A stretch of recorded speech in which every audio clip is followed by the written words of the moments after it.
Hi guys, you are watching my digital channel and I am pharmacist. ये बहुत बड़ी news आई थी पिछले एक डेढ़ माह के अंदर कि जी आपका सिलेबस रिवाइज हो गया, टॉपिक न्यू आ गए हैं, सब हेडिंग आ गई हैं और जो है वो ये हो गया वो हो गया।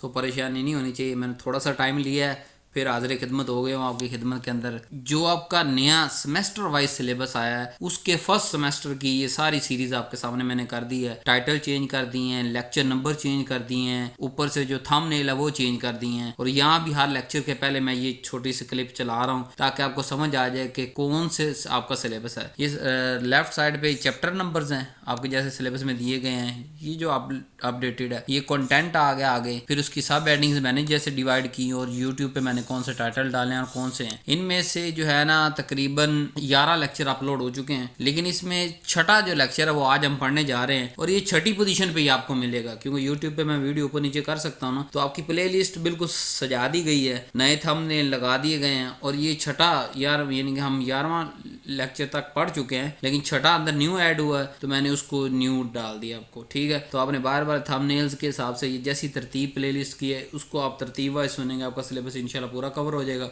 और जो 2 3 4 लेक्चर रहते हैं semester 1 of doctor of pharmacy की जो फिजिकल फार्मेसी सीरीज आप देख रहे हैं, इसके अंदर इंशाल्लाह बड़ी जल्दी ये पूरी हो जाएगी। तो आए हम आज का लेक्चर देखते हैं। नया टॉपिक ऐड हुआ जी, introductory concept in physical pharmacy. इसका उन्होंने कहा जी कॉन्सेप्ट आपने फिजियो केमिकल प्रॉपर्टीज के कॉन्सेप्ट लेने हैं और फिजिकल फार्मेसी के कॉन्सेप्ट लेने हैं। मैंने जो टाइटल लिखा है वो आप देख के आ चुके हैं कि introduction to physical pharmacy and physio chemical property and dosages form and application, lecture number 6 आज हम देखने जा रहे हैं। ये देखें, ये आपके पास मुकम्मल हेडिंग है, आपके सामने इसी तरह ही आ रही होगी और जो है वो आपके सिलेबस में लिखा गया कि फंडामेंटल और ओवरव्यू कॉन्सेप्ट के दें किस किस चीज़ के फिजियो केमिकल प्रॉपर्टीज़ के और उसकी एप्लीकेशन के, प्रोडक्ट डेवलपमेंट के अंदर जो बेसिक कॉन्सेप्ट है फिजिकल फार्मेसी के। यानी अगर आपको एक समझाऊँ ना मैं, ओवरऑल ओवरव्यू दूँ तो ये पूरी किताब का आपका ओवरव्यू, जो जो टॉपिक्स इस लेक्चर के अंदर आ रहे हैं उस पर सेपरेट से वीडियोज अवेलेबल है, लिहाजा यहाँ में सिर्फ जो नया सेक्शन ऐड हुआ है उसको हम फॉलो करेंगे जी। चलें स्टार्ट करते हैं जी। तो मजीद डेप्थ में चलते हैं हम। इस लेक्चर पढ़ने के बाद आप किस काबिल हो जाएंगे कि फिजिकल फार्मेसी क्या है, आपको ये समझ आ जाएगी। फिजियो केमिकल प्रॉपर्टीज का क्या रोल होता है फार्मास्यूटिक्स के अंदर, ये आपको समझ आ जाएगा। और जो है वो किसी भी ड्रग की कौन कौन सी की प्रॉपर्टीज होती हैं, कौन कौन से एक्सिपिएंट चाहिए होते हैं प्रोडक्ट डेवलपमेंट के लिए, वो आपको समझ आ जाएगा।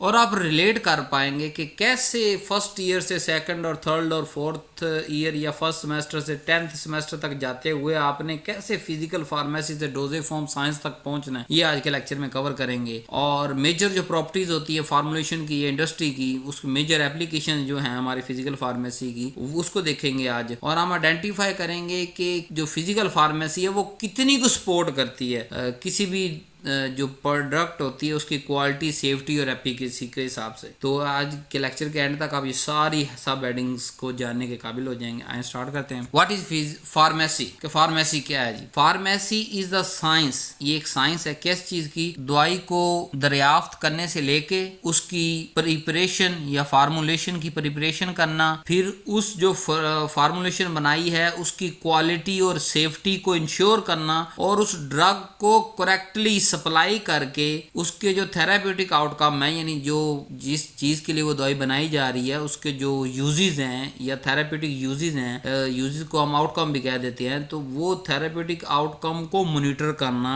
ये जो साइंस ये सारे काम देखती है उसको हम फार्मेसी कहते हैं। तो फार्मेसी को पुराने दौर की फार्मेसी नहीं, आज की 2026 की जो है, ये ना सिर्फ दवाई को डिस्कवर करना बल्कि उसकी कौन सी अच्छी formulation, tablet, capsule, suspension, syrup, किस फॉर्म में, इंजेक्शन, ड्रिप फॉर्म में हम दे सकते हैं, कैसी शर्त हमने लगाई कि उसकी क्वालिटी और सेफ्टी जो अंदर इंग्रेडिएंट एपीआई डाल रहे हैं वो इंश्योर रहे और सप्लाई भी अच्छी हो। जारी बात है फैक्ट्री में बनना है, फिर डिस्ट्रीब्यूशन पे आना है, फिर फार्मेसी पे सेल होना है, तो उस सप्लाई चेन को भी हमने सामने रखना है ताकि उस किसी भी जगह पे क्वालिटी या सेफ्टी पे कोई कंप्रोमाइज ना हो। और फिर अगर कोई नई ड्रग आती है 1-2 साल के लिए, वो सिर्फ सरकारी और प्राइवेट हॉस्पिटल्स के अंदर उसको मॉनिटर किया जा रहा होता है। ओवरऑल बाद में मॉनिटर किया जा रहा था, लेकिन जो न्यू कमिंग आइटम्स होती हैं उनको 1-2 साल बड़ा जो है ना कीनली ऑब्जर्व किया जा रहा होता है। उसके साइड इफेक्ट रिपोर्ट हो रहे होते हैं, उसके जो है एडीआर्स रिपोर्ट हो रहे होते हैं, एडवर्स ड्रग रिएक्शन, और थेरेप्यूटिक आउटकम उसके रिपोर्ट हो रहे होते हैं कि ये वाकई ये काम कर रही है नहीं कर कर रही। तो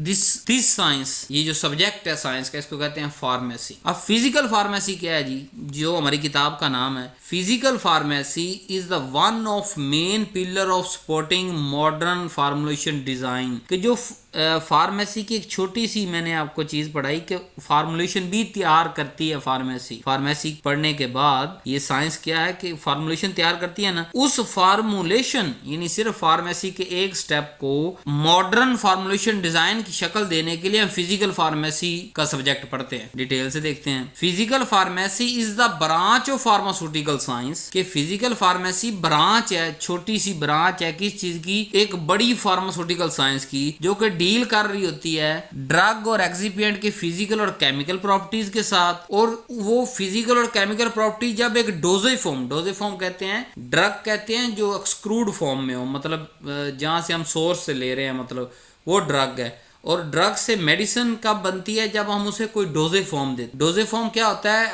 ऐसी शक्ल जिसके जरिए वो दवाई मरीज तक पहुंच रही है। जैसे सिरप की शक्ल में आ रही तो सिरप क्या है, डोजेज फॉर्म। टैबलेट की शक्ल में आ रही तो टैबलेट क्या है, डोजेज फॉर्म। तो फिजिकल और केमिकल प्रॉपर्टी ड्रग और एक्सिपिएंट के सामने रखते हुए हम जो डोजेज फॉर्म डिजाइन करने जा रहे हैं, उसका रिलेशनशिप भी हम फिजिकल फार्मेसी में पढ़ते हैं।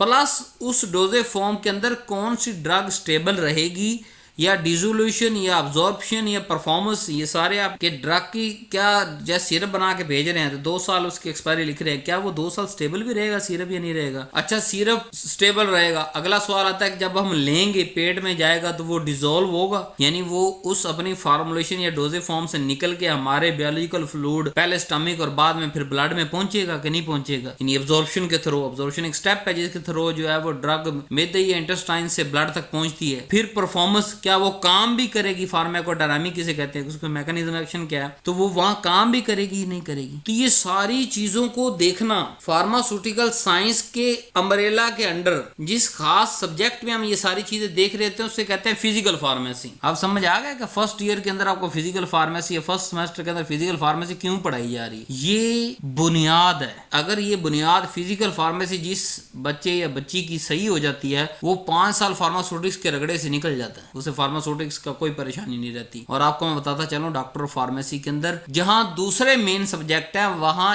एक सब्जेक्ट फार्मास्यूटिक्स भी है, जिसकी काफी सारी बुक्स आप हर साल के अंदर पढ़ेंगे। तो फिजिकल फार्मेसी को पढ़ना बड़ा जरूरी है। अगर बेस मजबूत होगी, आपको सूटिक्स आ जाएगी, आपको सूटिक्स आ जाएगी, आप डोजेज डिजाइन करेंगे, आप डोजेज डिजाइन करेंगे, करते करते करते बायोफार्मास्यूटिक्स आपको आ जाएगी, बायोफार्मास्यूटिक्स करते करते फिर इस तरह सारी क्लिनिकल तक आप पहुंच सकते हैं। ठीक है, सो इसको कहते हैं फिजिकल फार्मेसी। अब ये क्या देती है, प्रोवाइड साइंटिफिक बेस, किसको, फार्मास्यूटिक्स को। यानी कि फार्मास्यूटिक्स ये होता है ना कि दवाइयां बनाने का तरीका। अब उसमें से जो प्रिंसिपल्स या मैकेनिज्म्स हैं, किस तरीके से कौन सा साइज रिड्यूस होगा, कौन सा साइज बड़ा रहेगा, कौन सा कम होगा, वो फिजिकल फार्मेसी दे रही है। तो फिजिकल फार्मेसी बुनियाद है फार्मास्यूटिक्स, या एक दूसरा नाम ले लेंगे डोजेज फॉर्म डिजाइन की जो बुनियाद। फिजिकल फार्मेसी पढ़ना क्यों जरूरी है, मैं आपको ये लिख के दे रहा हूं क्योंकि आपको फिर क्वेश्चन इस तरह के आएंगे ना। फिजिकल फार्मेसी भी जो सारी डिस्कशन की है, उसके बाद आप क्या कंक्लूड कर सकते हैं कि ये बहुत ही जरूरी है। क्यों, क्योंकि सबसे पहले हमें ये जवाब देती है कि जो टैबलेट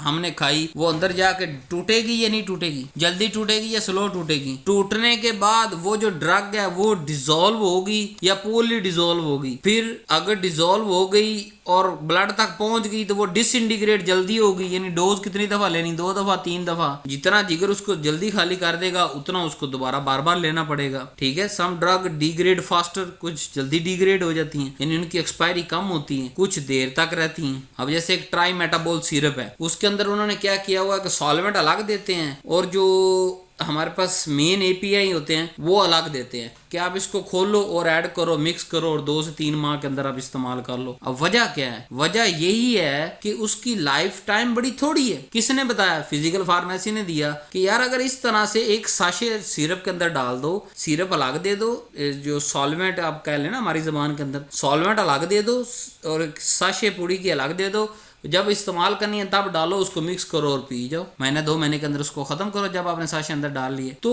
ये सारे सवाल के ड्रग जल्दी डिस्क्रेड होगी नहीं होगी, पुअरली अब्जॉर्ब है, हाईली इफेक्टिव अब्जॉर्ब है, फिर बायोअवेलेबिलिटी का फैक्टर के कैसे आईवी के अंदर 100% बायोअवेलेबिलिटी है और टैबलेट के अंदर कम बायोअवेलेबिलिटी है, यानी ड्रग का ब्लड तक पहुंचने के काम को हम बायोअवेलेबिलिटी कहते हैं। फिर जो है वो दो प्रोडक्ट सेम ड्रग की एक जैसी क्यों नहीं है, इसका सवाल फिजिकल फार्मेसी हमें देती है। और किसी भी ड्रग को कैसे डिजाइन करना है कि वो स्टेबल और इफेक्टिव रहे, ये जवाब हमें फिजिकल फार्मेसी देती है। तो इसलिए इसको पढ़ना बहुत ही जरूरी है फिजिकल फार्मेसी। अब इसका रिलेशन देख लेते हैं फार्मास्यूटिक्स के अंदर। कुछ रिलेशन तो हमने पीछे ड्रा किया, यहाँ पे और ड्रा कर देता हूँ कि फिजिकल फार्मेसी प्रिंसिपल और मैकेनिज्म का नाम है, यानी it is science where we describe all principle and all mechanism, कि यार ये प्रिंसिपल्स हैं, अगर साइज रिड्यूस साइज रिडक्शन करनी तो ये प्रिंसिपल हैं, इसके ये मैकेनिज्म्स हैं, अगर कोई और आपने फिल्ट्रेशन करनी है तो ये प्रिंसिपल ये मैकेनिज्म्स हैं, आपने सिरप बनाना है तो ये सॉल्वेंट सिलेक्शन की चीजें हैं। तो जो प्रिंसिपल और मैकेनिज्म या बुनियाद क्या है फिजिकल फार्मेसी, और उस बुनियाद पे खड़ी जो इमारत है कि उस प्रिंसिपल और मैकेनिज्म को इस्तेमाल करके हम कोई फार्मूलेशन बना देते हैं, उसको फार्मास्यूटिक्स कहते हैं। तो फार्मूलेशन तैयार करना यानी इट्स एप्लीकेशन। फार्मास्यूटिक्स क्या है? एप्लीकेशन है। कैसे हम फार्मूलेशन तैयार करते हैं, किस बुनियाद पे? नीचे फिजिकल फार्मेसी। अगर फिजिकल फार्मेसी आएगी तो हमें सूटिक्स समझ आएगी। अगर फिजिकल फार्मेसी के बेसिक मैकेनिज्म और प्रिंसिपल ही हमें समझ नहीं आ रहे तो आगे जाकर फार्मूलेशन में वो प्रिंसिपल और मैकेनिज्म कैसे अप्लाई करके कैसे फार्मूलेशन हम बनाएंगे। So physical pharmacy is the foundation of pharmaceutics. Example देख लेते हैं जी। Physical pharmacy explain dissolution. जैसे फिजिकल फार्मेसी हमें डिसोल्यूशन का मैकेनिज्म समझाती है कि पहले टूटेगी, टैबलेट अंदर जाकर डिसइंटीग्रेट होगी, इस मैकेनिज्म से डिसइंटीग्रेट होगी, फिर वो डिसॉल्व होगी, पूरा मैकेनिज्म समझा दिया। लेकिन फार्मास्यूटिक्स क्या करती है, उस मैकेनिज्म को उठा के किसी टैबलेट को फास्ट रिलीज बना देती है, किसी टैबलेट को स्लो रिलीज बना देती है, किसी को एक्सटेंडेड रिलीज बना देती है। समझ आ गया? बुनियाद, principle, mechanisms we are study in physical pharmacy. अब जब वो सारे हमें स्टडी हो गए, हमें पता चल गया कि ये प्रिंसिपल ये मैकेनिज्म, उन प्रिंसिपल को मैनिपुलेट करना, उस प्रिंसिपल को इस्तेमाल करना, इस्तेमाल करके किसी भी फार्मूलेशन के मुताबिक, उस एपीआई की रिक्वायरमेंट के मुताबिक, उस फार्मूलेशन की रिक्वायरमेंट के मुताबिक वो प्रिंसिपल और मैकेनिज्म इस्तेमाल करने का नाम को फार्मास्यूटिक्स। अब फिजियोकेमिकल प्रॉपर्टीज क्या होती हैं? सादा सी बात है। फिजियो मतलब फिजिकल, केमिकल मतलब केमिकल, के फिजिकल और केमिकल प्रॉपर्टी किसी भी चीज की इकट्ठी करके उसे फिजियोकेमिकल प्रॉपर्टी कह देते हैं। फिजिकल कौन कौन सी होती हैं जी? Size, shape and state. कि साइज कितना है, शेप कौन सी, स्टेट गैस, लिक्विड, सॉलिड के शक्ल में है, प्लाज्मा। केमिकल नेचर की अगर बात करें तो हम देखते हैं ये चीज आयोनाइज है, स्टेबिलिटी इसकी कहां तक है, रेडियो एक्टिव है नहीं है, ये सारी केमिकल प्रॉपर्टी के अंदर आ गई। So these property control the drug. Drug की क्या क्या चीज कंट्रोल कर रही होती है? Solubility, stability, absorption, distribution, formulation, behaviour. जब यही प्रॉपर्टीज ये सारी चीजें कंट्रोल कर रही हैं, और अगर इसमें से हमें कोई चीज कंट्रोल करनी, जैसे सोलबिलिटी कंट्रोल करनी पड़ जाती है, तो हम क्या करेंगे? फिर फिजियोकेमिकल प्रॉपर्टी खोल के बैठ जाएंगे ना कि यार क्योंकि किस फिजिकल या केमिकल प्रॉपर्टी की वजह से इसकी सोलबिलिटी ज्यादा हमें कम करनी है। मिसाल दे रहा हूँ आपको, एक्सपोज एग्जांपल, कि किसी भी एपीआई की सोलबिलिटी बहुत हाई है, लेकिन हम उसे खास प्रिपरेशन या फार्मूलेशन या डोजेज फॉर्म के अंदर कम सोलबिलिटी चाहिए, तो हम क्या करेंगे? हम फिजियोकेमिकल प्रॉपर्टी पढ़ेंगे उसकी, एपीआई की, एक्टिव फार्मास्यूटिकल इंग्रेडिएंट की, और उसको मनूवर करेंगे, उसको जो है वो चेंज करेंगे अपनी नीड के हिसाब से। सो फिजियोकेमिकल प्रॉपर्टी किसी भी एपीआई या एक्सिपिएंट की पता होना बड़ा जरूरी है, उसकी स्टडी करना बड़ा जरूरी है। उसी ही की बुनियाद पे हम उसकी जो है प्रॉपर्टीज जो होंगे ना बेसिक, उसी की बुनियाद पे हम फार्मूलेशन को slow, fast, dissolution, disintegration, absorption, formulation behaviour, stability, degradation, सारा कुछ अपने शिकंजे के अंदर ले सकते, कंट्रोल कर सकते हैं हम। फिर थोड़ा सा और एग्जांपल कर देता हूं कि क्यों फिजियोकेमिकल प्रॉपर्टी मैटर करती हैं। Number 1, a drug must have proper solubility of biological fluid. कि कोई भी ड्रग है ना, जब तक वो प्रॉपर सोलबल नहीं होगी, कहाँ मतलब स्टमक के फ्लूइड के अंदर, बाद में ब्लड में जाके, तो क्या ड्रग किसी काम की है? नहीं। गुड स्टेबिलिटी होनी चाहिए ड्यूरिंग स्टोरेज, 2-2 साल उसकी एक्सपायरी होती है। अगर वो इंडस्ट्री से डिस्ट्रीब्यूशन से फार्मेसी तक पहुंचे तक खराब हो जाए तो उसकी क्या है? स्टेबिलिटी तो है ही नहीं। फिर तो गुड स्टेबिलिटी किस पे डिपेंड करती है? Physiochemical property. फिर उसकी जो रिलीज प्रोफाइल है कि उसने 2 घंटे में रिलीज होना, 4 में, 6 में, कब तक पायल अप रहना है, कब उसको जिगर ने वॉश कर देना है, तो ये सारे रिलीज प्रोफाइल जो है वो एक्सेप्टेबल होनी चाहिए। मतलब अब ये तो नहीं है ना कि हर कोई ऐसी एपीआई आपके सामने आ जाती है, बड़ी बेनिफिशियल होती है जी, बड़ा कमाल का रिजल्ट उसका। मिसाल लेट्स सपोज ब्लड प्रेशर की कोई नई ड्रग इजाद हो जाती है जो ब्लड प्रेशर को कंट्रोल करे, लेकिन जब हम उसकी रिलीज प्रोफाइल बनाएं तो हमें पता चले कि हर 2 घंटे के बाद टैबलेट लेनी पड़ेगी, यानी 24 घंटे के अंदर 8 दफा टैबलेट लेनी पड़ेगी, 12 दफा टैबलेट लेनी पड़ेगी। तो क्या हम उसको मार्केट के अंदर लाएंगे? हम कहेंगे भाईजान इसको मार्केट में लाने की जरूरत नहीं है। अभी ऐसा सुबह शाम 2 टाइम पेशेंट कंप्लायंस नहीं आते। पेशेंट को कहो ना कि 2 टाइम लेनी है, तो पेशेंट कहता है कोई ऐसी चीज बना दो जो 1 टाइम लेनी पड़े। बल्कि आजकल के तो माशाल्लाह शहजादे पेशेंट ऐसे हैं कि हफ्ते में या महीने की डिमांड करनी शुरू कर दी है उन्होंने, कि कोई एक आधी गोली ऐसी दो जी जो महीने के अंदर खाएं और हमारी पूरा महीना शुगर कंट्रोल रहे। तो जो दिन में 10 दफा लेनी वो कोई लेगा? नहीं लेगा। तो जी हर छोटी छोटी चीज फार्मूलेशन को मार्केट से लाने से पहले देखी जाती है उसकी रिलीज प्रोफाइल। तो रिलीज प्रोफाइल किस पे डिपेंड करती है? फिजियोकेमिकल प्रॉपर्टी पे डिपेंड करती है। इफेक्टिव अब्जॉर्प्शन किस पे डिपेंड करती है? फिजियोकेमिकल प्रॉपर्टी पे। यूनिफॉर्म डोज डिलीवरी के मतलब सिरप हमने हिलाया ना, अच्छे से हिला के दिया, तो अगर उसके ऊपर सिरप के ऊपर लिखा 100 मिलीग्राम पर 5 ml, यानी 1 चम्मच के अंदर 5 ml है, तो वो वाकई ही उसमें सिरप में से निकलने वाला हर चम्मच 100 mg दे। ये ना हो किसी चम्मच के अंदर उस सिरप के 100 ml आ रहा हो, किसी के अंदर जो है वो 200 मिलीग्राम आ रहा हो, किसी में 150 आ रहा हो, यानी कि उसकी यूनिफॉर्मिटी नहीं है। डॉक्टर ने हमें कह दिया, फार्मासिस्ट ने हमें फार्मेसी में बता दे ये 1 चम्मच देना है, फार्मासिस्ट की जिम्मेदारी पूरी होगी। लेकिन जो फार्मूलेशन साइंटिस्ट पीछे बैठा है, बड़ा फार्मासिस्ट बैठा है, इंडस्ट्री चला रहा है, उसने अपनी जिम्मेदारी पूरी नहीं की। उसकी जिम्मेदारी कैसे पूरी होती कि वो जब यूनिफॉर्म डोजेज डिलीवरी बना के भेजता कि मतलब मिक्स करो अच्छे से और उसके बाद शेक करो और उसके बाद इस्तेमाल करो, तो वो सेम हर चम्मच पे सेम मिलीग्राम लेके आना। सादी जबान में समझा रहा हूँ, ऐसी जबान नहीं आपको किसी यूनिवर्सिटी अदारा जो इंस्टीट्यूट नहीं समझाएगा। सादी जबान, सादी के 1 चम्मच के अंदर सेम मिलीग्राम का आना या अप्रोक्सीमेटली 2, 4, 5 मिलीग्राम ऊपर नीचे होके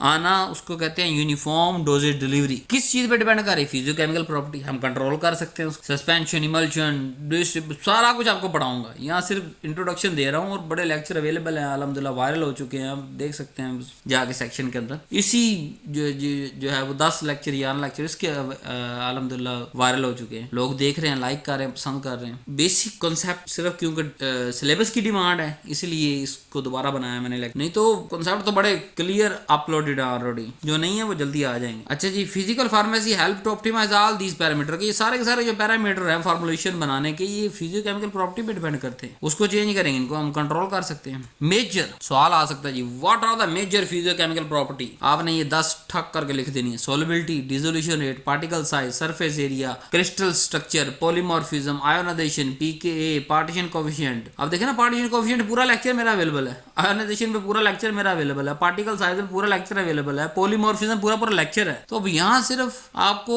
इंट्रोडक्टरी पे रख रहा हूँ, डिटेल देखनी दूसरे लेक्चर उसको जो है देखें जाके। डिफ्यूजन लिख दें, surface tension, interfacial, viscosity and rheology, stability, kinetics. तो ये वो 10 मेन फिजियोकेमिकल प्रॉपर्टीज है। फिजियोकेमिकल 10 मेन प्रॉपर्टीज हैं जिसको फिजिकल फार्मेसी टैकल करती है, और इसके बगैर कोई भी फार्मूलेशन बन ही नहीं सकता। अगर उस फार्मूलेशन में 999 खूबियां, एक खामी है, वो खामी भी यहीं से मिलेगी, और जो 999 खूबियां वो भी यहीं से मिलेंगी। आपको रटा माल है इनको, आपको जबानी याद होने चाहिए। बड़ा अफसोस होता है जब हम कभी जो है वो यूनिवर्सिटी के राउंड पे चल जाते हैं, बच्चों से पूछते हैं, आखिरी सेमेस्टर में है यार, और सादा सवाल करते हैं कि यार फिजियोकेमिकल प्रॉपर्टी की लिस्ट दे दो, उनको पता ही नहीं। आप लोगों को अभी से पढ़ा रहा हूँ, फर्स्ट सेमेस्टर के अंदर पढ़ा रहा हूँ, खुदारा बार बार ये आएंगी, बार बार आएंगी, याद कर लेना। रिलेशन समझा रहा हूँ कि सोलबिलिटी कहाँ से हो रही है, डिसोल्यूशन रेट कहाँ से कंट्रोल हो रहा है। आज के हमारे अल्हम्दुलिल्लाह उनको नाम ही नहीं याद, तो रिलेशन कहाँ से बताएंगे। तो खुदारा ये सारी मेहनत आपके लिए की जा रही है। फिलहाल मुझे 6 साल हो चुके हैं, आज की वीडियो जो रिकॉर्ड कर रहा हूँ, 1 भी रुपया मैंने यूट्यूब से नहीं कमाया, क्योंकि मैं यूट्यूब के एल्गोरिथम के मुताबिक चलता ही नहीं। मैं अपनी कैपेसिटी के हिसाब से चलता हूँ कि चाहे महीना लगे, 1.5 महीना लगे, 2 लगे, जब तक वो लेक्चर प्रिपेयर नहीं होगा, तैयार नहीं होगा, मैं अपलोड नहीं करता। जब वो हर हिसाब से उसका कंटेंट, उसकी कॉन्सेप्चुअलाइजेशन, उसकी एक्चुअलाइजेशन सारी मुकम्मल कर लेता हूँ ना, उसके बाद यहाँ आता हूँ। क्योंकि दिन रात ये तो नहीं है सुबह लेक्चर अपलोड, रात में अपलोड, सुबह अपलोड, रात अपलोड। अब यूट्यूब एल्गोरिथम तो यही कहता है ना कि आप 24 घंटे के अंदर फॉलो करें, 24 घंटे के अंदर 3 वीडियो, या कभी चेंज होता रहता है उनका भी एल्गोरिथम। लेकिन पिछले 6 साल से मैं हल्फन कह सकता हूँ, आज की वीडियो तक 6 साल के अंदर 1 भी रुपया नहीं लिया। तो इसका मतलब अगर 6 साल में 1 रुपया मैंने नहीं इस यूट्यूब से लिया, तो कहने का मतलब ये है कि ये कंटेंट बेस्ड चैनल है, ये आपकी जो है वो तरक्की के लिए। कल को आप जो आएंगे, अगर वो मेरी जगह पे फार्मेसी चलाएंगे, बैठेंगे, प्रैक्टिस करेंगे, तो मुझसे अच्छे होने चाहिए। वो कल को जो फार्मासिस्ट का एक गैप आने वाला है, यानी हमें बहुत ज्यादा अपॉर्चुनिटी बढ़ रही है यार। 2024 के अंदर कोई अपॉर्चुनिटी नहीं थी, 23 के अंदर नहीं थी, 24 में हमने देखा कि रुझान बदल गया, 25 के अंदर और रुझान, 26 में तो अभी पहला महीना जारी है और पता नहीं कितने नोटिफिकेशन हो चुके हैं। मैं यहाँ स्कीम तो स्कोप आ रहा है, तो मैं आपको क्या कर रहा हूँ, मैं कह रहा हूँ उस स्कोप के लिए आप तैयार रहे। जब आप क्लिनिकल फार्मासिस्ट की जॉब आएगी तो आपको क्लिनिकल फार्मासिस्ट होता क्या अगर यही नहीं पता होगा तो कैसे तैयार रहे। सो ये कोई मड्डी गेम नहीं है कि वीडियो चढ़ रही है और डॉलर गिर रहे हैं जस्ट फॉर द, क्योंकि मैं इस शोबे के साथ वाबस्ता हो गया हूँ, अपनी खुश उसलूबी के साथ, अपनी 100% मर्जी के साथ। सारी बात हम सबका ख्वाब होता है MBBS, उसमें नहीं हुआ, मैंने एक अटेम्प्ट की, उसके बाद इधर आ गया। लेकिन जब इधर आ गया फिर पीछे मुड़ के नहीं देख, फिर IT फलाना टिमकाना यूं वूं टू फू करने वाले हम बंदे नहीं है कि सुबह यूं कर दिया रात को फू कर दिया, ये वाले नहीं है। जब इस फील्ड में आ गए और 6 साल से आपको भी सर्व कर रहा हूँ और आने वाले जब तक मेरी जो है वो 20 साल 25 साल 30 साल आपको सर्व करता रहूंगा, डिफरेंट कंटेंट क्रिएशन आपके सामने आते रहेंगे। तो इसको लाइक शेयर लोगों तक जरूर पहुंचाएं। अगर आप इस लेक्चर को नहीं देखना चाहते कम से कम अपने क्लास वालों के साथ शेयर कर दें। हो सकता है आपके वसाइल ज्यादा अच्छे हों, आपको कल को अच्छी जॉब की जरूरत ना हो, लेकिन वो जो एक पुअर फैमिली से, मिडल बिलो या मिडल फैमिली से या हाई मिडल से आया हुआ है वो लोग, तो उसके लिए ये फायदेमंद हो जाए, उसको कल को अच्छा रोजगार मिल जाए। क्यों? क्योंकि फार्मेसी की डिग्री तो सबके पास होगी, अब जिसके पास नॉलेज अच्छा होगा वो सर्वाइव करेगा। मैं ऐसी इंडस्ट्रियां आपको, ऐसी फैक्ट्रियां जो है वो गिना सकता हूँ, 3-4 फार्मासिस्ट हैं, same age same batch same हर चीज, एक की तनख्वाह ज्यादा बाकी 4 की कम है। क्यों भाई? क्योंकि वो पूरे डिपार्टमेंट प्रोडक्शन को संभाल सकते, और दूसरा जो है उससे वो ग्रेनुलेशन ही नहीं हो रही यानी कि वो एक बंदा प्रोडक्शन पूरी संभाल रहा है, सारी ग्रेनुलेशन मिक्सिंग ड्राइंग बैजिंग ये वो उल्लम परलम डिमांड पूरी कर रहा है फैक्ट्री की। लेकिन वही दूसरा फार्मासिस्ट है हमारा भाई जिसने नहीं पढ़ा,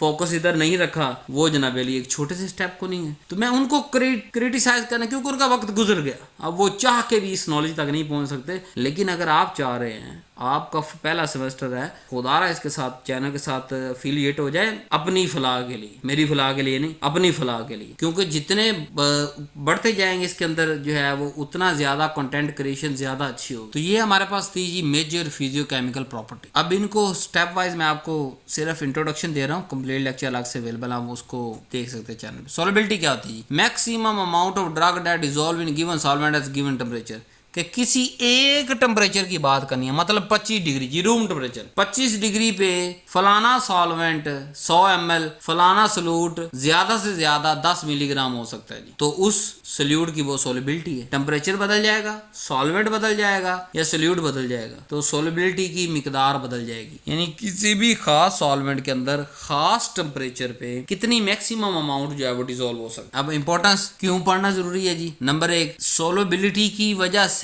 डिसोल्यूशन और अब्जॉर्प्शन जो है वो इफेक्ट करती है। नंबर 2, ओरल, इंजेक्टेबल या ऑप्थेल्मिक फार्मुलेशन, इन सब के अंदर सोलिबिलिटी के तो रोल है। अगर ओरल हम ले रहे हैं वो डिसॉल्व ही नहीं हो रही, स्टमक के अंदर वैसे ही इंटैक्ट जो है वो टैबलेट निकल रही है पूरी की पूरी, यहाँ से लेके चांद तक का सफर किया, वहां तक टैबलेट ही रही है वो, और चांद पे निकल गई है वो जाके, तो क्या फायदा ऐसी टैबलेट लेने का? तो ओरल, इंजेक्टेबल या ऑप्थेल्मिक फार्मुलेशन तब भी परफॉर्म कर पाएंगे जब उनकी सोलिबिलिटी हमारे कंट्रोल में होगी और उसके पैरामीटर मॉनिटर किए जा रहे हैं। पुअर सोलिबिलिटी, जितनी पुअर सोलिबिलिटी होगी उतनी उसकी बायोअवेलेबिलिटी कम होगी। क्यों? क्योंकि हम क्या कह रहे हैं, मैक्सिमम अमाउंट, सोलिबिलिटी की तारीफ ही यही है कि मैक्सिमम अमाउंट। तो अगर वो डिसॉल्व ही नहीं हो रही, अगर वो सोलबलाइज ही नहीं हो रही, तो वो मैक्सिमम अमाउंट अंदर जाएगी नहीं जाएगी। तो जिसकी सोलिबिलिटी कम उसकी बायोअवेलेबिलिटी मतलब ड्रग जो है वो, या कंसंट्रेशन का लफ्ज हम इस्तेमाल करते हैं। देखिए यहाँ से टर्मिनोलॉजी आपको समझा रहा हूँ। अगर हमारे मैदे के अंदर है या हमारे हाथ के अंदर है या फैक्ट्री के अंदर है, हम उसको ड्रग कहते हैं, मिलीग्राम में काउंट करते हैं।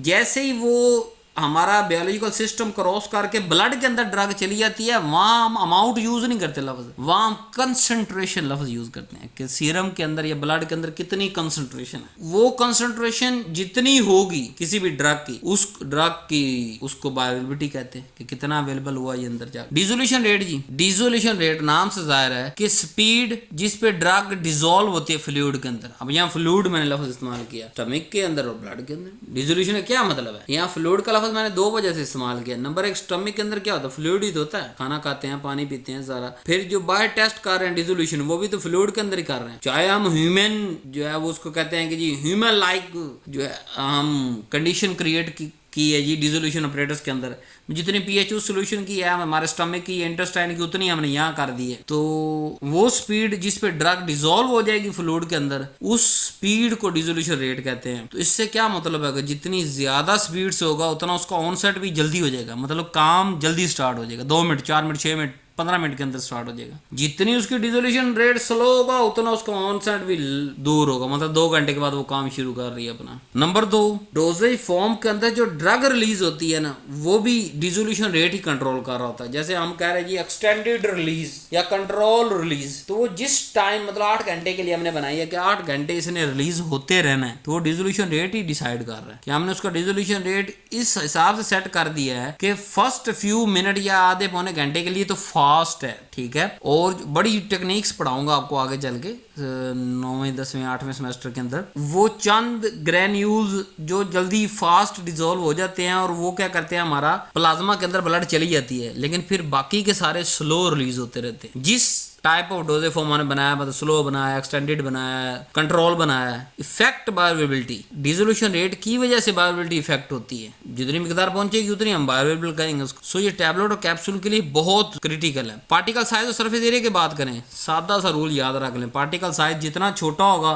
उतना उसका सरफेस एरिया बड़ा होगा, जितना सरफेस एरिया बड़ा होगा उतनी वो डिसोल्यूशन जल्दी करेगी। क्यों पढ़ना जरूरी है कि मिक्सिंग को इफेक्ट करती है, यूनिफॉर्मिटी, जारी बात है जितना बड़ा पार्टिकल होगा उतना वो यूनिफॉर्म मिक्स तो नहीं हो सकता, आधा उधर पड़ा होगा आधा उधर पड़ा होगा। जितना छोटा साइज होगा उतना जल्दी यूनिफॉर्मली मिक्स हो जाएगा या उसकी जो यूनिफॉर्मिटी है वो अचीव हो पाएगी। स्टेबिलिटी को जो है इफेक्ट करता है, effect the drug absorption, stability भी इसी पे डिपेंड करती है पार्टिकल साइज पे, और ड्रग की अब्जॉर्प्शन भी इसी पे डिपेंड करती है। लेट्स सपोज हम ड्रग का वो साइज डिजाइन करते हैं कि जो क्रॉस ही नहीं कर पाता, क्या वो ड्रग अब्जॉर्ब होगी? नहीं होगी। तो एक छोटी सी मिस्टेक से बचने के लिए हम फिजिकल फार्मेसी पढ़ रहे हैं ताकि हमें सारे प्रिंसिपल और सारे मैकेनिज्म समझ आ जाएं। सो जैसे एग्जांपल है, माइक्रोनाइज्ड ड्रग जो होती हैं वो जल्दी डिसॉल्व हो जाती हैं कंपेयर टू नॉन माइक्रोनाइज्ड जो बहुत ज्यादा छोटी नहीं होती। पॉलीमॉर्फिज्म जी, इस पे अलग लेक्चर अवेलेबल है। पॉलीमॉर्फिज्म ये होता है कि सेम ड्रग है लेकिन एक से ज्यादा क्रिस्टल फॉर्म के अंदर मौजूद है। अब यहाँ फिजिकल फार्मेसी हमें क्या बताएगी कि वो जो 3 4 5 6 10 क्रिस्टल फॉर्म है उसमें से कौन सी हमारे काम की है और उस कौन सी में कौन सी हमारे काम की है और उसकी कौन सी डोजेज फॉर्म बनाएंगे और उसके कौन कौन से पैरामीटर कंट्रोल करने पड़ेंगे हमें। अगर हमें फिजिकल फार्मेसी ना पता होती या ना पढ़ते या हमारे सिलेबस में ना होती तो हम उस क्रिस्टल को सर में डब मारते, हम कहते इसके 3 फॉर्म है कौन सा, हम तो फिर तजर्बे करते, चल पहले की बना ला, दूसरे की बना ला, तीसरे की बना ला, फिर मसले ही आ रहे होते हमारे सामने कि ये फास्ट हो गई, ये स्लो हो गई, ये मीडियम हो गई, ये अब्जॉर्ब नहीं हो रही, ये फलाम। तो बेसिक मैकेनिज्म और प्रिंसिपल पढ़ाने का मकसद ये है कि ताकि जो क्वेश्चन है वो हमारे 99% यही क्लियर हो जाए और कहीं हमें दिमाग लगाना पड़े ना, इन प्रिंसिपल और मैकेनिज्म को सोच के इंसानी दिमाग के अंदर वर्क करके हम उसका सोल्यूशन ढूंढ सकें कि ये प्रॉब्लम सोल्युबिलिटी के एंड पे आ रहा है, ये प्रॉब्लम डिसोल्यूशन के एंड पे आ रहा है, ये प्रॉब्लम हमने गलत क्रिस्टल फॉर्म सेलेक्ट कर ली वहां पे आ रहा है, ठीक है, या कौन सी फिजिकल प्रॉपर्टी जो है इफेक्ट कर रही है जिसकी वजह से इसका कलर चेंज हो गया है, कौन सी केमिकल प्रॉपर्टी इफेक्ट कर रही है जिसकी वजह से ये आयोनाइज ज्यादा हो गया। समझ आ रही? तो ये पॉलीमॉर्फिज्म किसकी चीज इफेक्ट करता है? सबसे पहले मेल्टिंग पॉइंट को इफेक्ट करता है, फिर stability, solubility, dissolution, bioavailability. Lecture के अंदर सारा डिटेल से पढ़ाऊंगा, यहाँ सिर्फ इंट्रोडक्टरी रहने दे आप। जैसे मिसाल दे दी कि एमॉर्फस फॉर्म जो होती है वो फास्ट डिसॉल्व होती है लेकिन स्टेबल कम होती है, यानी क्रिस्टल के जो ऑपोजिट क्या एमॉर्फस है ना, जिसका कोई स्ट्रक्चर खास नहीं होता उसको एमॉर्फस कहते हैं।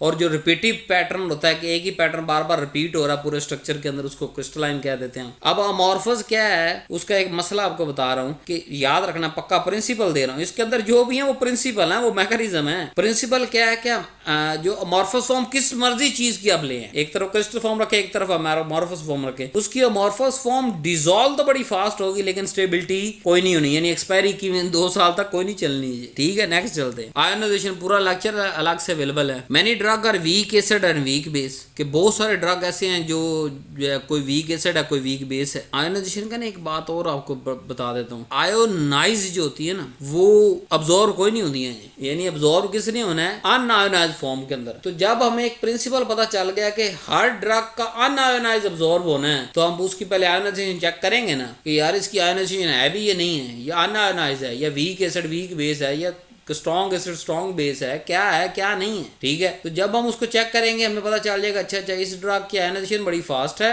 इसकी आयनाइजेशन मतलब होती है और आयनाइज उसके जो आयंस बनते हैं, तो इसको कौन सा साल्ट सेलेक्ट करें या किससे इसको न्यूट्रल करें या इसकी कौन सी फॉर्म लें जिसके अंदर अनआयनाइज्ड फॉर्म हमारे पास अंदर ज्यादा जाए और वो डिसॉल्व भी हो जाए। सो हर स्टेप पे 12-12 पैरे हैं लेकिन सारी चीजें मिली हुई हैं। ये मजा कब आएगा? आगे जब फार्मास्यूटिक सेकंड जो थर्ड और फोर्थ प्रो में आप जाएंगे ना, डोजेज फॉर्म, उसके भी लेक्चर अवेलेबल है, सिरप, सस्पेंशन, इमल्शन, वहां ये सारी चीजें मैंने आपको पढ़ाई हैं। और फिर इसका मजे का अरूज, वो कहते हैं मजे को मजा कब आएगा?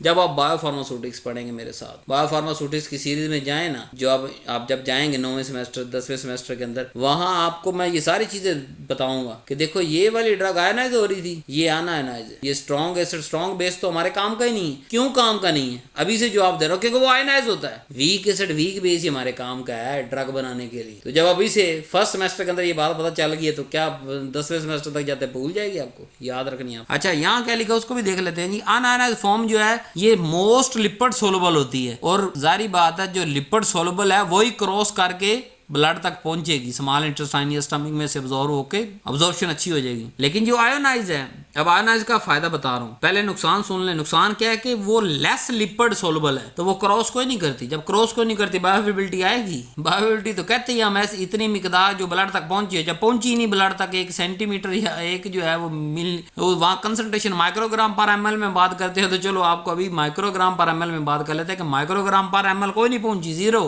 तो आयोनाइज हम इस्तेमाल करेंगे? फॉर्म नहीं करेंगे। लेकिन दूसरी तरफ क्या पढ़ा रहा हूं कि आयोनाइज फॉर्म किसी भी चीज की हो वो वाटर सोलबल बड़ी होती है, डिसोल्यूशन उसकी बड़ी अच्छी होती है। सो दोनों के बेनिफिट है। यूज हमने अनआयनाइज फॉर्म ही करनी है उसकी, लेकिन आयोनाइज का भी तो कुछ ना कुछ अल्लाह ने प्रॉपर्टी रखी हुई है। अब फिर पीएच भी इफेक्ट करती है आयोनाइजेशन को, ये भी आपने याद रखना है कि लेट्स सपोज स्टमक के अंदर वो अगर हम दे रहे हैं तो वो आयोनाइज हो रही है, लेकिन अगर उसका कोई साल्ट ऐसा दे कि वो स्टमक में से बिल्कुल वैसे ही गुजर जाए और स्मॉल इंटेस्टाइन में चली जाए, तो स्मॉल इंटेस्टाइन के अंदर जाके क्या होगा कि वो वहां पीएच चेंज हो जाएगी, वहां वो आयनाइज नहीं रहेगी। इस तरह भी यूज कर सकते हैं। पार्टीशन कोएफिशिएंट आ गया, लॉग बी, पूरा लेक्चर अवेलेबल है। इंट्रोडक्टरी क्या है जी? Distribution of drug between oil and water phase. ये distribution of drug between oil and water phase के यानी ऑयल और वाटर के दरमियान हम ड्रग को कंपैरिजन करते हैं। एक छोटा सा मिसाल आपको दे देता हूँ। हम सेपरेटिंग फनल लेते हैं, उसके अंदर 50% ऑयल डालते हैं, 50% वाटर डालते हैं और ड्रग को डाल के ना अच्छे से शेक करते हैं। शेक करने के बाद देखते हैं कितने परसेंट वाटर में ड्रग चलेगी,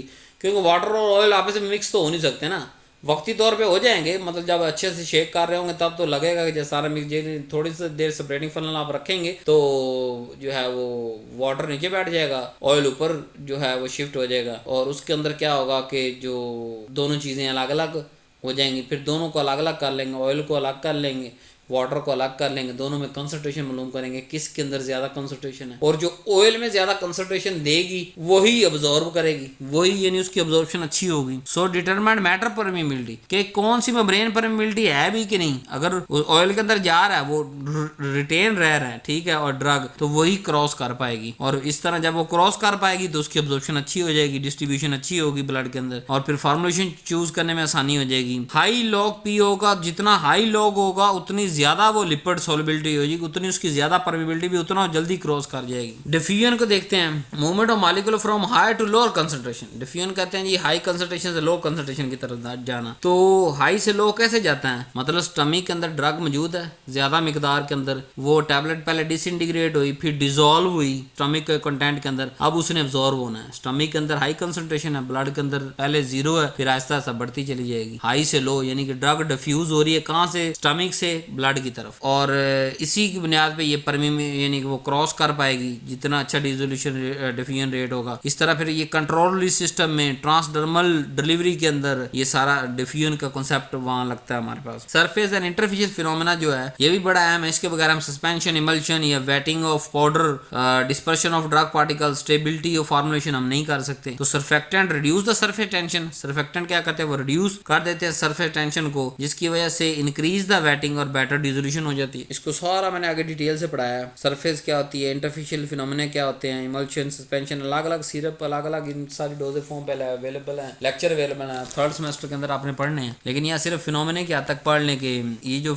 सरफेस और इंटरफेशियल फिनोमेना है इसकी बुनियाद पे हम इतनी बड़ी या फार्मुलेशन डेवलप करते हैं। और एग्जांपल के बुनियाद पे जो सरफेक्टेंट पढ़ाया ना, तो सरफेक्टेंट क्या करता है, सरफेस टेंशन यानी कि एक मॉलिक्यूल के गिर्द की जो यानी कि चारों तरफ जो टेंशन है उसको कम करता है। जब वो एक पार्टिकल कम होगी दूसरे यानी कि ए मॉलिक्यूल और बी मॉलिक्यूल दोनों की जब कम हो जाएगी तो वो ज्यादा करीब आ जाएंगे। जब ज्यादा करीब आएंगे तो वो दूर नहीं हो, तो वो फार्मुलेशन की स्टेबिलिटी बढ़ जाएगी। विस्कोसिटी और रियोलॉजी की बात करते हैं। विस्कोसिटी कहते हैं रेजिस्टेंस टू फ्लो, यानी जितना ज्यादा विस्कोस होगा उतना वो कम उसकी स्पीड हो जाएगी। तो विस्कोसिटी को भी हम इसके अंदर फिजिकल फार्मेसी के अंदर पढ़ते हैं। क्यों? क्योंकि सिरप, सस्पेंशन, इमल्शन और क्रीम और जेल के अंदर हम विस्कोसिटी तो मेन कर रहे होते हैं और विस्कोसिटी के हम टेस्ट कर रहे होते हैं, क्योंकि ये सारी डोजेज फॉर्म इसी की बुनियाद पे चल रही होती हैं। हाई विस्कोसिटी होगी तो हाई स्टेबिलिटी है और रिड्यूस पोरेबिलिटी जो है वो जितनी जो है वो कम होती चली जाएगी। इस तरह रियोलॉजी क्या होती है, ये ब्रांच ऑफ साइंस है जो स्टडी करती है फ्लो और deformation of material specially liquid and semi solid like syrup, cream and gel. के रियोलॉजी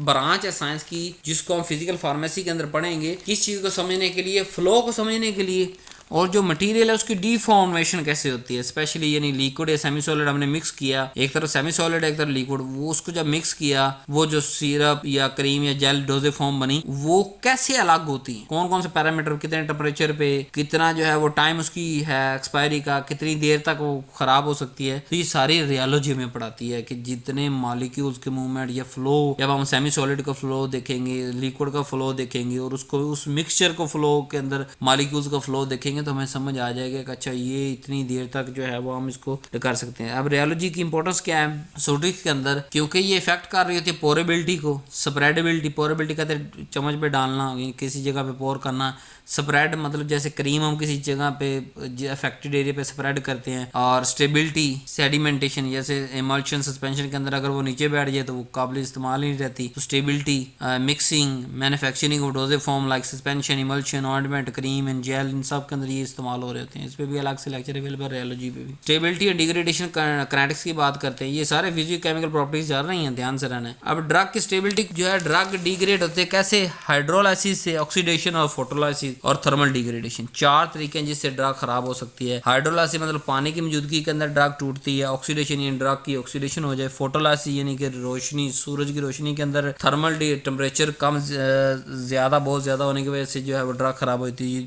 इस पे अलग से, ड्रग स्टेबिलिटी पे अलग से है, काइनेटिक्स पे अलग से है।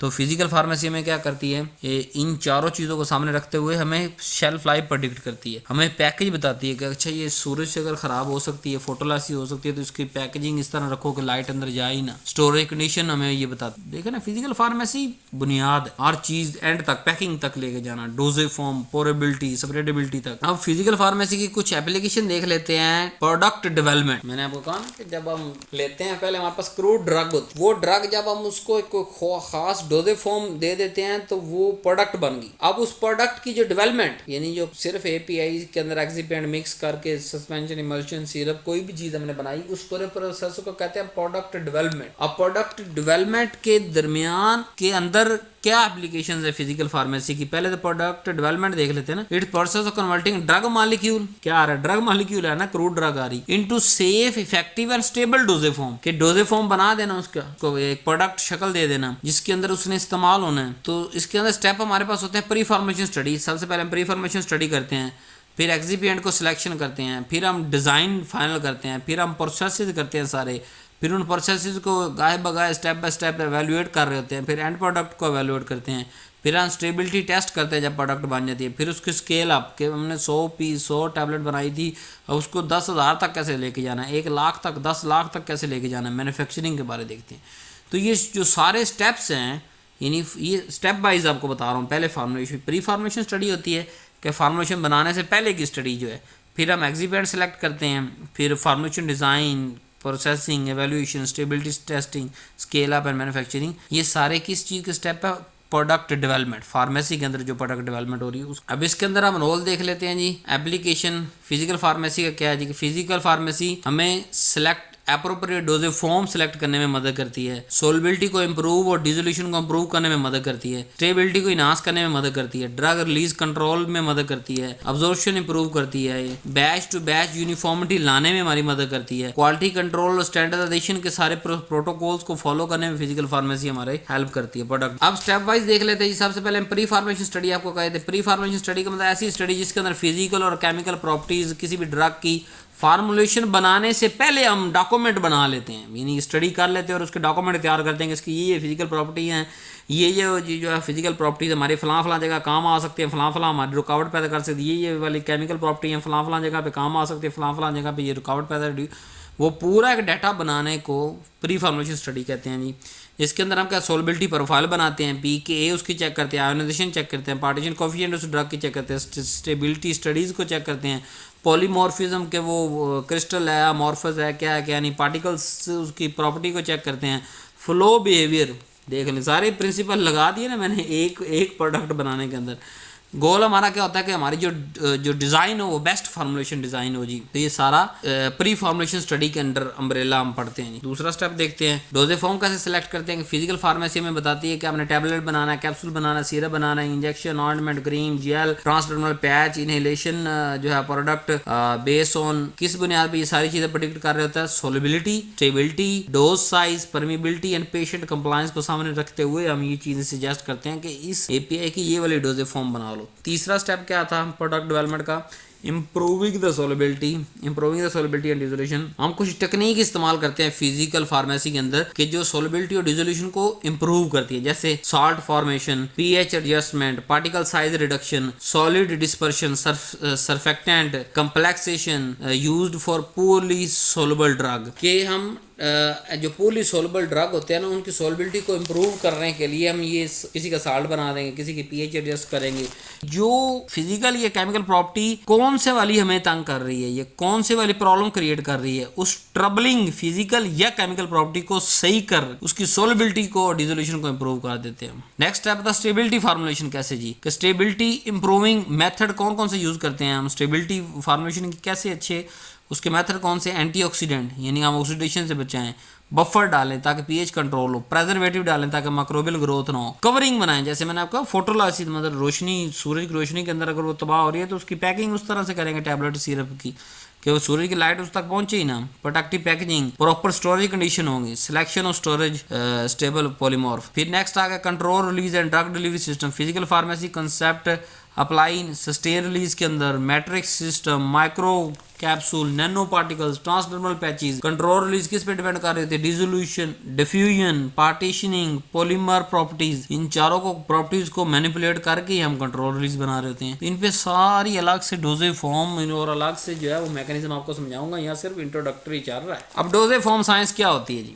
उसके बेसिक कॉन्सेप्ट और एप्लीकेशन। क्योंकि थर्ड सेमेस्टर के अंदर आपने डोजेज फॉर्म साइंस पूरी की पूरी किताब पढ़नी है तो यहाँ उसकी बुनियाद आपको बता देता हूँ। डोजेज फॉर्म वैसे 3-4 दफा पढ़ा चुका हूँ, दोबारा फिर पढ़ा देता हूँ। Is a physical form in which drug is delivered to patient. मैंने क्या कही थी कि करोड़ ड्रग से फार्मुलेशन बनाना और वो फार्मुलेशन पेशेंट के लिए यूज हो जाए उसको हम कहते हैं डोजेज फॉर्म। या किस शक्ल के अंदर, यानी किस शक्ल के अंदर हम ड्रग को पेशेंट तक पहुंचा रहे उसको कहते हैं डोजेज फॉर्म। तो वही उन्होंने लिख दिया कि फिजिकल फॉर्म जिस तक हम ड्रग जो है डिलीवर करते हैं पेशेंट। पर्पस क्या होता है कोई भी डोजेज फॉर्म बनाने का, हम कंट्रोल कर रहे थे किन चीजों को, accurate dose, convenience, patient compliance करे, स्टेबिलिटी उसकी कंट्रोल कर रहे थे एपीए की, अब्जॉर्प्शन इंप्रूव करवा रहे होते हैं वो खास पार्टिकुलर डोजेज फॉर्म सेलेक्ट करके, साइज रिड्यूस करते हैं और उसके जो है वो साइड इफेक्ट जो है उसको कम करते हैं उस खास डोजेज फॉर्म के अंदर जाके। कौन कौन सी डोजेज फॉर्म होती है जी, सॉलिड डोजेज फॉर्म के अंदर टैबलेट है, कैप्सूल है, पाउडर है। लिक्विड डोजेज फॉर्म के अंदर solution, syrup, suspension, emulsion. Semi solid के अंदर ऑइंटमेंट, क्रीम, जेल।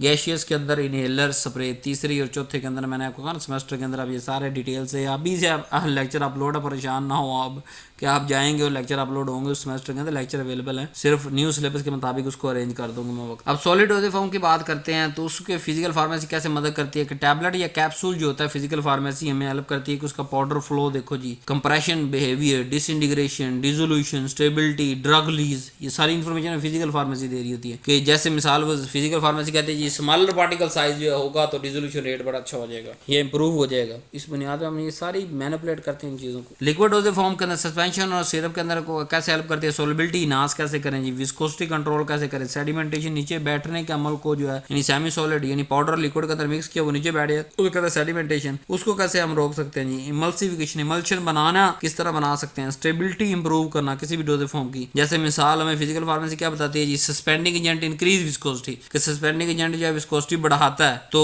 जब विस्कोसिटी बढ़ेगी तो क्या होगा, सेडिमेंटेशन कम हो जाएगी। तो फिजिकल फार्मेसी हमारी बड़ी काम की चीज़ है। सेमी सॉलिड की बात करें, क्रीम ऑइंटमेंट जेल के अंदर क्या होगा कि ये हमें बताता है कि ड्रग डिफ्यूजन थ्रो बेस, कि बेस के अंदर कैसे क्रीम की एक बेस होती है उसके अंदर हम सारा कुछ मिक्स करके डिलीवर कर देते हैं, वहां से कैसे डिफ्यूज हो कि ड्रग जो है स्किन तक पहुंचती है, ये सारी फिजिकल फार्मेसी में बताती है। फिर कंसिस्टेंसी उसकी सेम रहनी चाहिए, स्प्रेडेबिलिटी उसकी रहनी चाहिए, जो है इमल्शन बेस जो है वो स्टेबल खुद रहनी चाहिए, स्किन की परमिएशन इंप्रूव होनी चाहिए। जैसे कोई एक बात बताता हूँ फिजिकल फार्मेसी की कि better partitioning improve the absorption through skin, कि जितनी पार्टीशनिंग होगी उतना उसकी अब्जॉर्प्शन स्किन के थ्रू इंप्रूव हो सकती है सेमी सॉलिड डोजेज फॉर्म की। इंडस्ट्रियल एप्लीकेशन की बात करते हैं फिजिकल फार्मेसी की।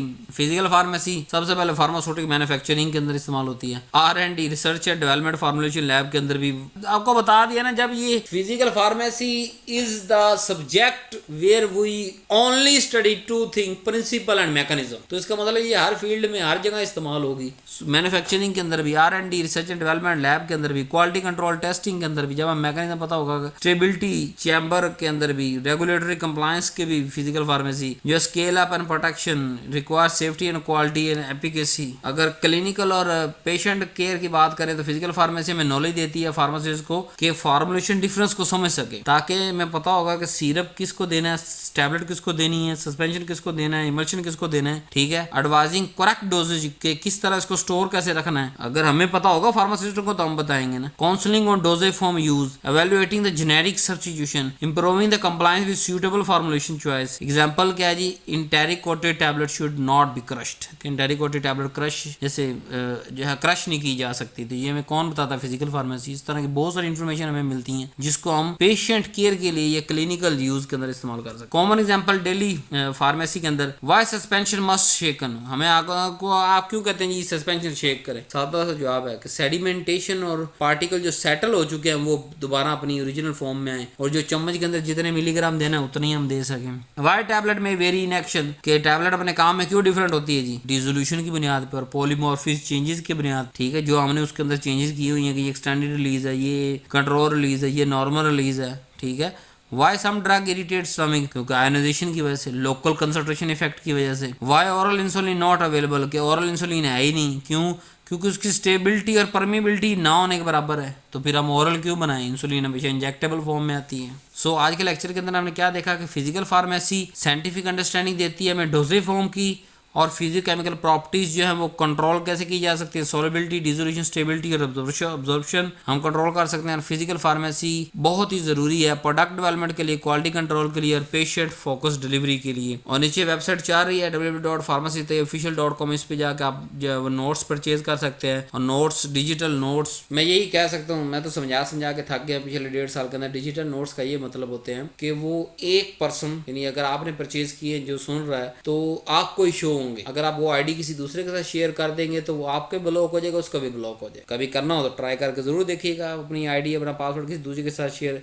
जैसे हमारा सिस्टम डिटेक्ट करेगा कि 2 डिफरेंट आईपीज जो होते हैं नेट के, आपको पता है सारा सूरत हाल आजकल तो इतना एडवांस टेक्नोलॉजी हर बंदे को पता है, जब वो डिफरेंट आईपी से सेम पासवर्ड और जो है वो सेम आईडी दी जाएगी, दोनों को ब्लॉक कर देंगे, सिस्टम खुद ही कर देता है। पहले बता रहे हैं कि एक मोबाइल यानी एक पर्सन के लिए है ना, वो अपना वो सेम आईपी से जब वो करेगा तो वो उसका जो है ब्लॉक नहीं होगा। तो हर बच्चा डिफरेंट पेमेंट करे हमारी ऑनलाइन पे जाके, और जो है वो नोट्स उसको परचेज करे। और नोट्स फिक्स नहीं है, time to time, day to day update होते रहते हैं। जैसे मतलब जनवरी फरवरी के अंदर अगर फार्मास्यूटिक्स पे मैं काम कर रहा हूँ तो मेरे वहाँ नोट्स अपडेट हो जाएंगे, अगले 2 महीने के अंदर कॉलेजी पे आप काम कर रहा हूँ तो वहाँ पे वो नोट्स अपडेट हो जाएंगे। तो जरूरी नहीं है कि हर साल और 6 महीने के बाद ये नोट्स अपडेट हो, बल्कि वक्ती जरूरत को देखते हुए जो है ट्रेंड यूनिवर्सिटियों के अंदर पेपर जैसे आते हैं, short question, long question, MCQs, या जो पीपीएससी के लेक्चर्स हैं, पीपीएससी के हमारे पास टेस्ट हैं, उन चीज़ों को देखते हुए, ट्रेंडिंग को देखते हुए आपके नोट्स तब्दील होते रहते हैं। लेकिन क्या होगा कि आपको दोबारा पैसे नहीं देने। जब आपने एक दफ़ा एक